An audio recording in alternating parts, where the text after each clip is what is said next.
What a Tesla Robotaxi like in New York City. Last week, I drove the 2026 Tesla Model Y in Brooklyn with its full self-driving FSD system engaged. My hands hovered over the steering wheel, but the car handled the braking, acceleration, and turning in the worst place in America to drive. I was on a two-way street, with a cargo truck unloading right in the middle of the road, parked just a few feet away from a traffic light ahead. Horns blared, delivery riders snaked around, and there was a chain of vehicles approaching from the opposite direction. It would be a stressful situation even for a skilled human driver, but there I was, trusting an automated driver assistance system to navigate the chaos. Initially, the Model Y handled the mess like a pro. It slowed down, waited for a gap in oncoming traffic, then neatly swung around the cargo truck in a reassuringly human driver sort of way. I was impressed, at least for a moment, but as soon as it stopped at the red light,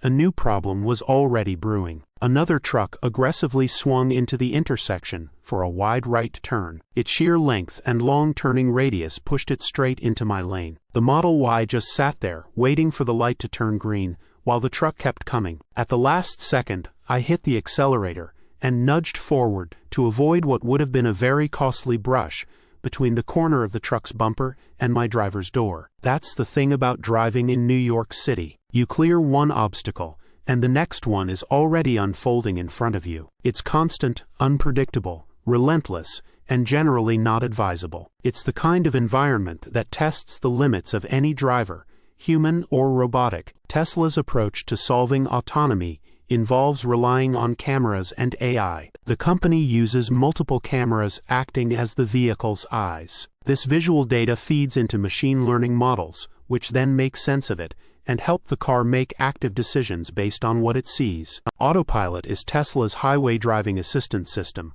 and FSD takes things further with in-city and in-town navigation. Lane changes, turns at intersections, stops at traffic signals, and more. CEO Elon Musk argues that this vision-based approach is cost-effective and easily scalable, as all Teslas are already equipped with cameras. But experts have long warned that this approach could be ineffective. That's about to matter in New York more than ever. The FSD system on this Model Y is essentially the same software Tesla is loading into its robotaxis, which are also Model Ys with decals and an Uber-like ride-hailing app. As Tesla and Waymo plan to expand operations across the USA, New York City is primed to be their ultimate test. It's the country's most densely populated city. Its traffic landscape means countless edge cases, unpredictable situations that can confuse autonomous systems, like a truck barreling towards you, or a gridlock in the middle of a street. If Tesla can make robotaxis cars work here,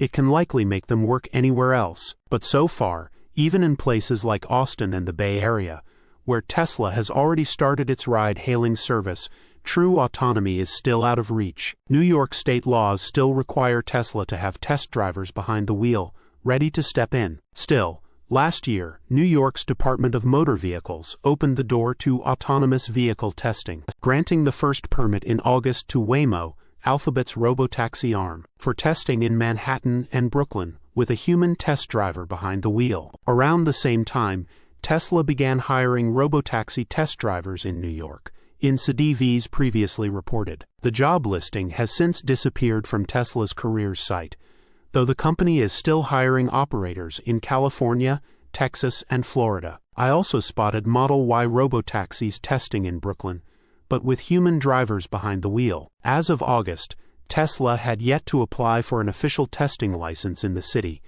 A spokesperson for the NYC Department of Transportation told CNBC. Waymo and Zoox take a very different approach than Tesla does. Those cars are loaded with a full sensor suite, including cameras, radar, and lidar. Lidar is expensive, but its prices are dropping quickly. Elon Musk has long rejected it, calling lidar a crutch and saying any company that relies on it is doomed. Meanwhile, Waymo is proving him wrong in practice. The company now operates in multiple USA cities and handles more than 250,000 truly driverless rides every week. That said, The run-in with the turning truck wasn't the only time I had to intervene during the 3 odd hours I spent in the city testing the system. The Model Y didn't stop or even slow down when a school bus retracted its stop signs. When an FDNY truck came across roaring, with its sirens blasting and lights flashing, the Tesla didn't yield. I'll also never forget the look on a cyclist's face when the Model Y confidently swung left across a bike lane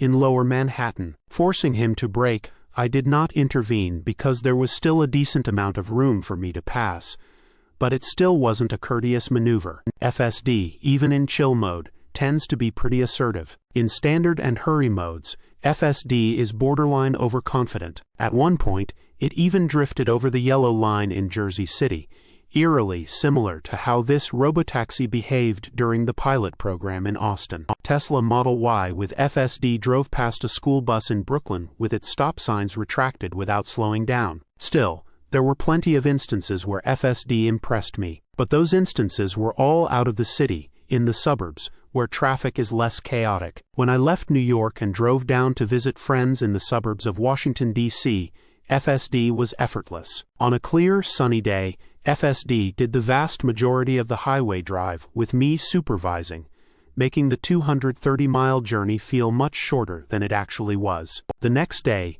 it carried us 15 miles to a restaurant and back without a single intervention. Later that evening, when the sun went down, the Model Y's excellent matrix headlamps lit the road so brightly that the cameras seemed to have no trouble seeing ahead. Its navigation skills stood out too. You shouldn't miss an exit or on-ramp ever with FSD engaged. If marketed correctly, FSD is still one of the best Level 2 advanced driver assistance systems out there. Setting aside its misleading name, it does more than other Level 2 systems like General Motors Super Cruise or Ford's Blue Cruise. The difference is that those systems do exactly as advertised, whereas FSD overpromises and underdelivers. It's far from what the full self-driving label suggests, and Tesla itself recommends complete driver supervision, including hands on the wheel and readiness to take over at all times. Now, as Tesla pivots away from being just an EV maker and rebrands itself as an AI and robotics company, the company would need to demonstrate that FSD can solve complex edge case traffic situations consistently and reliably. Its ability to do that could be the difference between Elon Musk getting paid $1 trillion or getting paid nothing. Until FSD can handle the chaos of New York without constant human backup, his dream of a truly driverless future remains more of an experiment than reality. Source: reposted and summarized from Suvrat Kothari at insideevs.